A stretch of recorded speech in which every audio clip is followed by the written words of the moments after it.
Guys, हम लोग company शुरू करते हैं अपनी private limited company, section 8 company. और कंपनी शुरू करते ही हमारे पास कई सारी मेल्स, कई सारी कॉल्स आनी शुरू हो जाती हैं कि अपनी आरओसी कंप्लायंसेस करवाइए। हमको कुछ नहीं पता होता है, एज अ डायरेक्टर्स हम इससे बिल्कुल अवेयर नहीं होते। और जब हमारे पास कॉल्स आती हैं, मेल्स आती हैं कि आपको 30 दिन के अंदर अपने ऑडिटर का अपॉइंटमेंट करवाना है, अपनी बोर्ड मीटिंग करवानी है, INC 20A का फाइल करना होता है, अब आप कंफ्यूज हैं क्या है आरओसी कंप्लायंसेस। इसी के ऊपर ये वीडियो है फ्रेंड्स, बिल्कुल डिटेल में जानेंगे आपके आरओसी कंप्लायंसेस के ऊपर।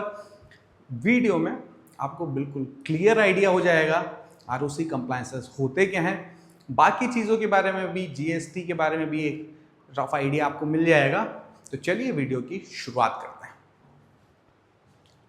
Friends, ROC ROC compliances, ROC तो आरओसी को समझ लेते हैं। आरओसी का मतलब रजिस्ट्रार ऑफ कंपनी होता है।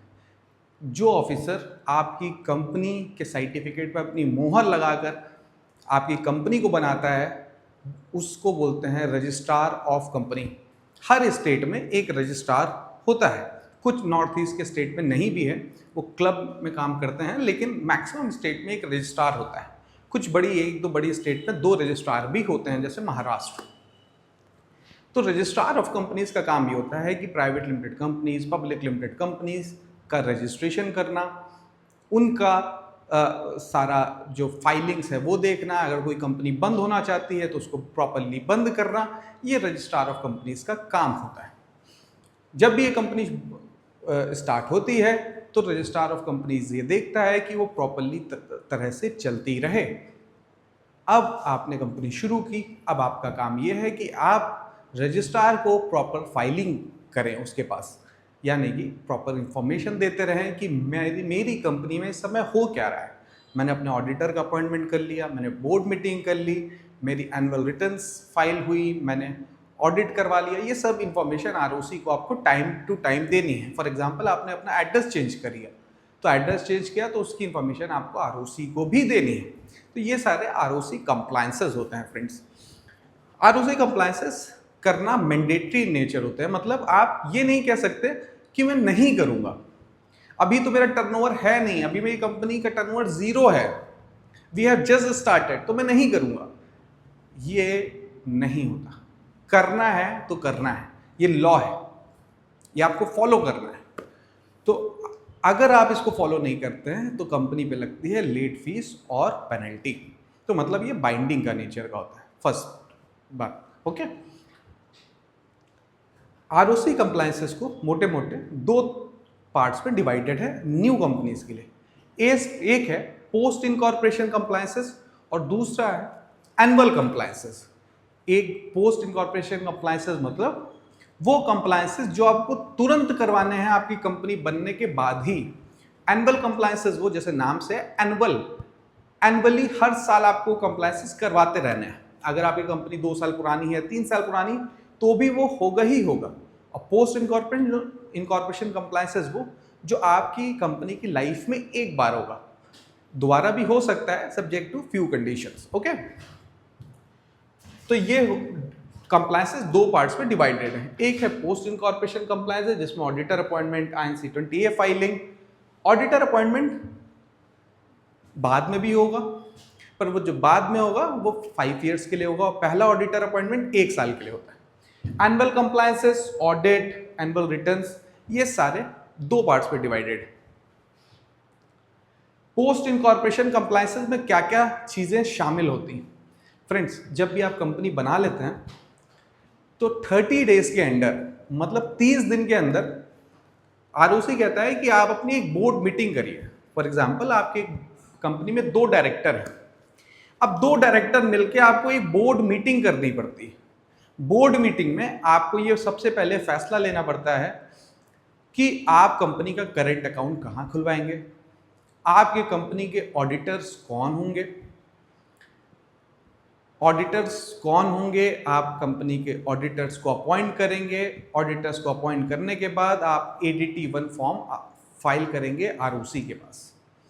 कंपनी का बैंक अकाउंट कहाँ खोलेंगे, बैंक अकाउंट खुलने के बाद आपने जो भी शेयर होल्डर्स से प्रॉमिस किया था, फॉर एग्जांपल आपकी पेड अप कैपिटल 50,000 है तो 50,000 रुपये बैंक में डालेंगे और उसके स्टेटमेंट के साथ आरओसी के पास एक फॉर्म INC20A फाइल करेंगे। ये फॉर्म INC20A आपको फाइल करना पड़ेगा। INC20A फॉर्म को कमेंसमेंट ऑफ बिजनेस फॉर्म भी कहा जाता है। कमेंसमेंट ऑफ बिजनेस फॉर्म, जैसे नाम पता चल रहा है, कमेंसमेंट ऑफ बिजनेस। जब तक आप ये फॉर्म फाइल नहीं करेंगे आप अपना बिजनेस को कमेंस नहीं कर सकते, यानी कि कोई भी बिजनेस ट्रांजैक्शन, सेल परचेज आप नहीं कर सकते जब तक आप commencement of business form file नहीं कर सकते। कई बार हमने देखा है कि companies commencement of business form file नहीं करती और लाखों रुपए के ट्रांजैक्शंस कर देती हैं, जीएसटी भी ले लेती हैं और पता नहीं क्या क्या कर देती हैं और बाद में आती ही कहते हैं हमने तो अभी तक commencement of business form file ही नहीं किया। That's illegal my friends. Commencement of business form file करने के बाद जब शेयर होल्डर पैसा डिपॉजिट कर देता है उसके 60 डेज के अंदर आपको अपने शेयर होल्डर्स को शेयर सर्टिफिकेट इशू करना पड़ता है। शेयर होल्डर्स को जो उन्होंने शेयर पैसा डाला है आपकी कंपनी में उनको आपको देना पड़ता है एक शेयर सर्टिफिकेट। तो ये होता है पोस्ट इनकॉर्पोरेशन कंप्लायंसेस जो हर कंपनी को फॉलो करना पड़ता है जो अभी न्यूली रजिस्टर्ड हैं। एनुअल कंप्लायंसेस की बात करूं तो हर साल हर डायरेक्टर को या पर्सन जिनके पास डिन नंबर है उनको अपना डिन केवाईसी करवाना पड़ता है। डिन केवाईसी मतलब नो योर कस्टमर। सिंपल भाषा में बोलूं तो आपको आरओसी को बताना पड़ता है कि देखो भाई अभी मैं जीवित हूं, मैं जिंदा हूं। पहले क्या होता था फ्रेंड्स, 10-15 साल पहले, कि डायरेक्टर की मान लीजिए डेथ हो गई पर वो पेपर पे अभी भी जीवित है। ये रियल प्रैक्टिकल होता था पहले कि आरओसी को कैसे पता चलता है कि भाई वो नहीं रहे अभी। पहले फिजिकल साइन किसी ने फर्जी मार दिए लेट सपोज और फाइलिंग हो गई। अब केवाईसी के बाद आधार ओटीपी के बाद इसको वेरीफाई किया जाता है कि हर साल की डायरेक्टर भी अभी जिंदा हैं। इसीलिए आपको डिन केवाईसी करके ये एक तरह का डायरेक्टर की लाइफ सर्टिफिकेट का प्रूफ होता है। ओके, तो ये डिन केवाईसी डायरेक्टर्स के लिए किया जाता है। बोर्ड रिजोल्यूशंस, जितने भी साल में बोर्ड मीटिंग होती हैं वो करनी पड़ती हैं, उसका इंफॉर्मेशन जाता है एनुअल रिटर्न फाइल करते टाइम पर। अकाउंट्स, प्रिपरेशन ऑफ अकाउंट्स, आपको पूरे साल में अपनी एक बैलेंस शीट बनानी पड़ती है, प्रॉफिट एंड लॉस बनाना पड़ता है। जो भी आपने अकाउंट्स, जो भी आपने ट्रांजैक्शंस किए उसका एक रिकॉर्ड करना पड़ता है, चाहे इलेक्ट्रॉनिक सॉफ्टवेयर पे करिए चाहे मैनुअली करिए, आपको उसको रिकॉर्ड करना पड़ता है ताकि उसके बेसिस पे आपके इस अकाउंट्स को प्रॉपरली, बैलेंस शीट को प्रॉपरली, प्रॉफिट एंड लॉस को प्रॉपरली बनाया जा सके। ऑडिट करवाना पड़ता है friends private limited company case में, चाहे आपका टर्नओवर जीरो क्यों ना हो, आपको स्टैट्यूटरी ऑडिट करवाना ही पड़ता है। डायरेक्टर्स रिपोर्ट बनेगी, डायरेक्टर्स बताएगा कि कंपनी में क्या प्रोग्रेस है, रेवेन्यू कितना है, ऑडिटर्स कौन अपॉइंट हुआ, ऐसे बहुत सारी चीज़ डायरेक्टर्स अपनी रिपोर्ट में साल में ख़त्म होने के बाद अपने शेयर होल्डर्स को बताता है। कंपनी की प्रोग्रेस क्या है, कंपनी का फ्यूचर प्रोस्पेक्ट क्या है, ये सारा कुछ डायरेक्टर अपनी डायरेक्टर्स रिपोर्ट में बताता है। एजीएम करनी पड़ती है, आरओसी रिटर्न, एओसी 4, एमजीटी 7, ये 2 रिटर्न्स होती है जो फाइल करनी पड़ती है आरओसी के पास, और हर साल कंपनी को अपनी आईटीआर भी फाइल करनी पड़ती है। तो ये होते हैं एनुअल कंप्लायंसेस जो हर कंपनी को हर साल फॉर्म फाइल करने पड़ते हैं, फाइलिंग्स करनी पड़ती है। फ्रेंड्स, कुछ और भी कंप्लायंसेस होते हैं, जैसे अगर आपका टर्नओवर 20 लाख से कम, 20 लाख से ज़्यादा है सर्विसेज के एरिया में तो आपको जीएसटी लेना पड़ता है। 40 लाख से ज़्यादा है गुड्स के क्षेत्र में, गुड्स अगर आप सप्लाई करते हैं, ट्रेड करते हैं, मैन्युफैक्चर करते हैं तो आपको जीएसटी लेना मैंडेटरी। आप वॉलंटरी भी जीएसटी अप्लाई कर सकते हैं। अगर आपने जीएसटी ले लिया तो आपको उस केस में जीएसटी की मंथली फाइलिंग भी करनी पड़ेगी, क्वार्टरली भी आप ऑप्ट कर सकते हैं।